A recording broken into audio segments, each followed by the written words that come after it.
I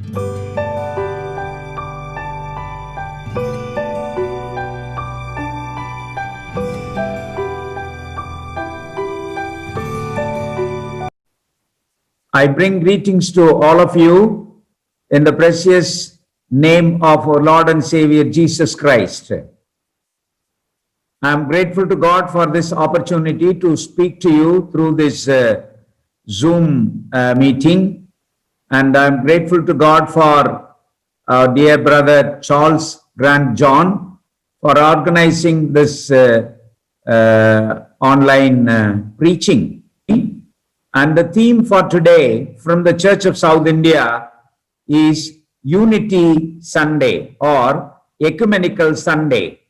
Normally, in the whole world, in the churches, we celebrate Unity Octave from the 18th of January to the 25th. 18th to the 25th of January is Unity Week. And because today, the 24th falls in between the Unity Octave, the theme for today from the Church of South India and also from the NCCI, National Council of Churches in India, it is Ecumenical Sunday or Unity Sunday. That's the theme for today. And it is the first text is Ezekiel 37, 15 to 28, and the second text is from Philippians 4th chapter 8 to 20, and the third text comes from Matthew 5, 21 to 26. We will meditate upon these three passages very briefly on this theme, Ecumenical Sunday. And today being Ecumenical Sunday, Unity Sunday, I'm going to tell you a little humor, a brief humor on church ecumenism. It's a challenging humor. There was a river, and there was a man who was standing on the bridge of the river, edge of the bridge, and was trying to throw himself down the river and kill himself. There was another man who was standing nearby who happened to know the situation, and he just went nearer to him and told him, we will talk about it, and please wait, we'll talk about it. So he started to talk to him, and he wanted to make a relationship, and he started to talk to him. He just asked him, are you a Christian or a Hindu or a Muslim? And the jumper said, I'm a Christian. Immediately this man said, I'm happy, I'm also a Christian. And then he started to ask, continuing the conversation, are you a Roman Catholic or a Protestant or an Orthodox? And the man said, I am a Protestant. And this man said, very good, I am also a Protestant. And he started his conversation, to build up the conversation. You said you are a Protestant.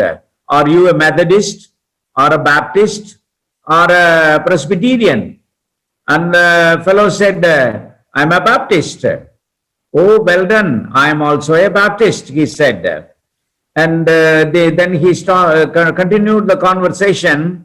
Are you an American Baptist or an English Baptist? And the fellow said, I'm an American Baptist. Oh, well, I am also an American Baptist. Very good.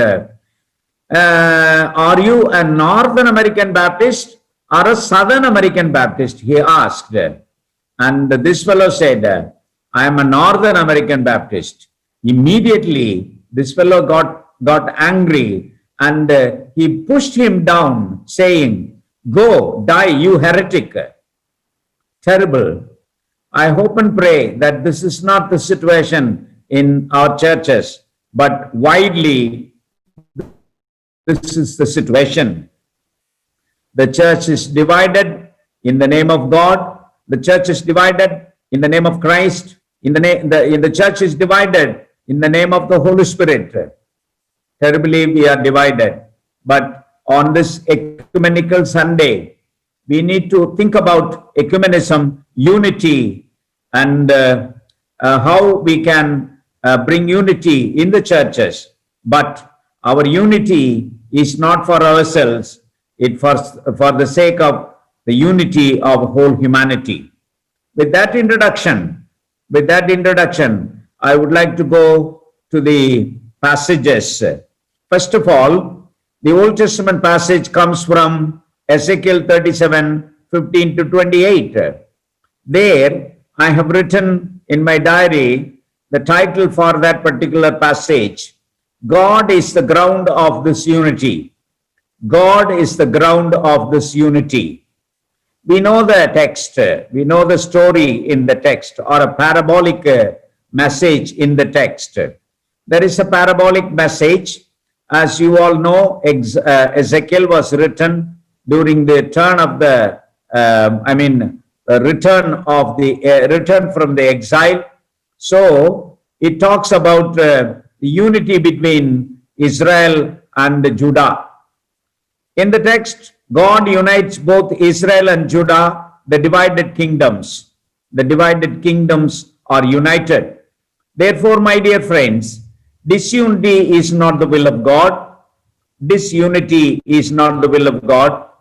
The Trinitarian God is the best model for our unity. The Trinitarian God in three personalities. They have the Trinitarian God has three personalities, and all the three personalities are united together. They depend upon each other. They respect each other. They glorify each other. Therefore, let us take the model for our human unity from the Trinitarian God. Let us take the Trinitarian God as the model for our church unity and also human unity. Christ came to this world for unity. Christ unites. At the same time, I have a problem. Then what about Matthew 10:34? What about Matthew 10:34, where Jesus says, don't think that I have come to make peace. I have come to make divisions. I have come to make divisions. How do we understand that? Does Christ unite?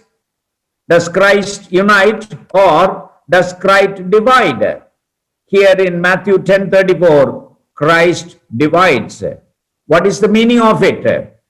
My dear friends, there are wrong unities, oppressive unities, wrong and oppressive unities. When there is a wrong and oppressive unity, Christ divides. And the most apt example of that division that Christ makes is a division between Trump and Benjamin Netanyahu.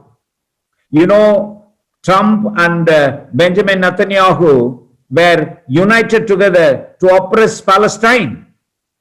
The poor people in Palestine were oppressed. Now God divides that oppressive unity. Same thing within India, where there is oppressive unities to oppress the minorities, to oppress the oppressed people. There Christ should bring division, and that is how a true unity becomes possible. A true unity becomes possible because of the division that Christ brings. There I finish my first point, and the first point is God is the ground of this unity. Let me go to the second point. The second point comes from Philippians 4, 8 to 20. Philippians 4, 8 to 20. There, Paul, or the author of Philippians, speaks about sharing as the symbol of unity. Sharing as the symbol of unity. Dear friends, among the Pauline epistles in the Pauline corpus, Ephesians and Philippians are the best examples of epistles of unity. In Ephesians, Paul talks about the church unity.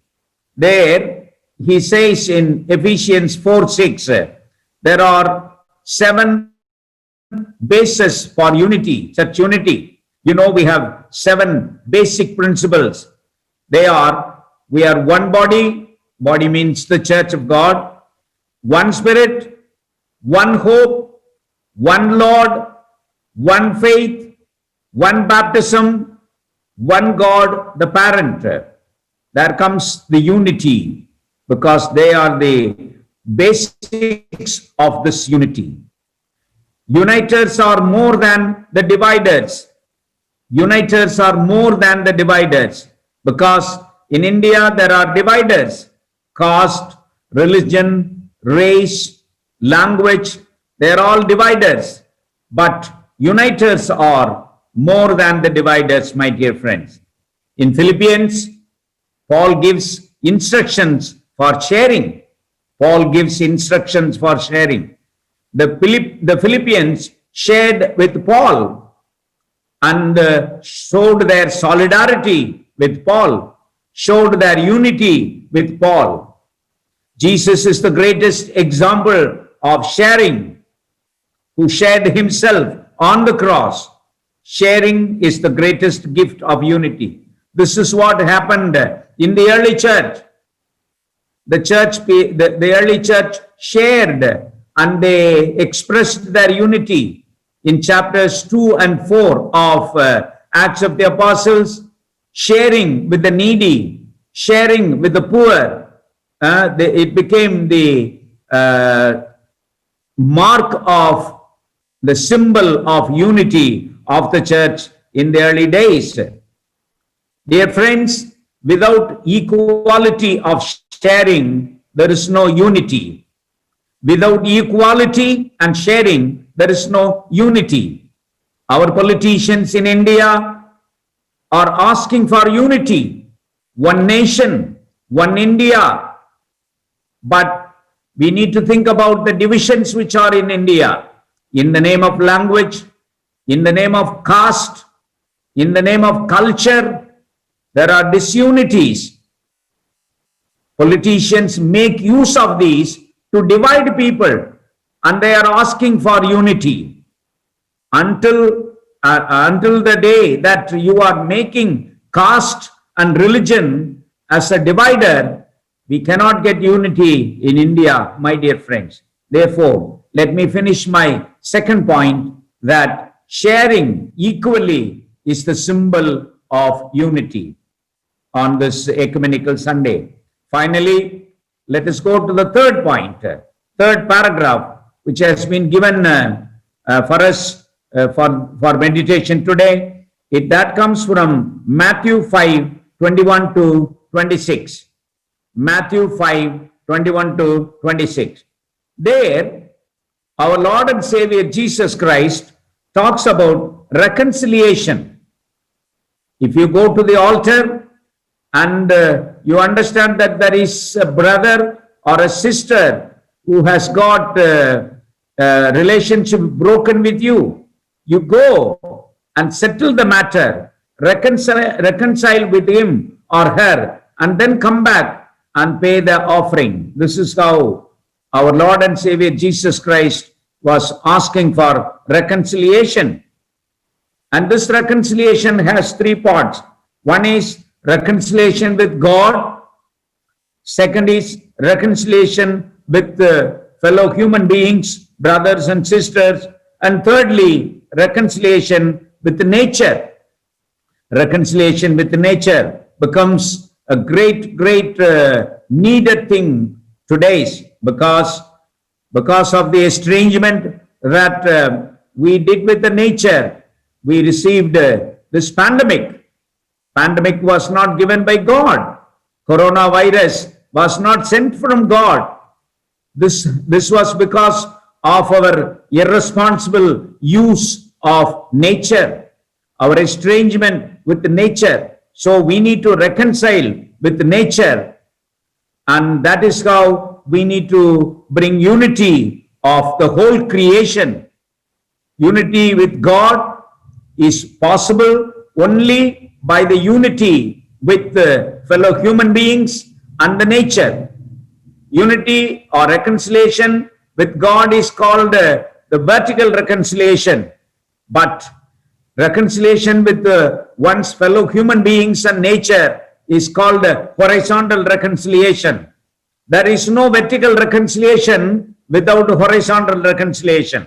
I repeat, there is no vertical reconciliation possible without horizontal reconciliations with fellow humans and nature, my dear friends. Therefore, let us have reconciliation with each other, reconciliation with nature, so that we can have reconciliation with God. And finally, we are united not for ourselves. The church is united not for the sake of the church, but for the sake of others. I have written in my note, we are united not for ourselves, but for others. Church unity is spoken a lot. We talk about the church unity a lot, but church unity is the means to go for human unity, unity of the whole creation. This is how it needs to be, my dear friends. Let me finish this brief meditation by bringing all the 3 points again for our consideration. First of all, we were meditating upon Ezekiel 37, 15 to 28, having the theme, God is the ground of this unity. Secondly, we were meditating upon Philippians 4, 18 to 20, having the theme, sharing is the symbol of unity. Equal sharing is the symbol of unity.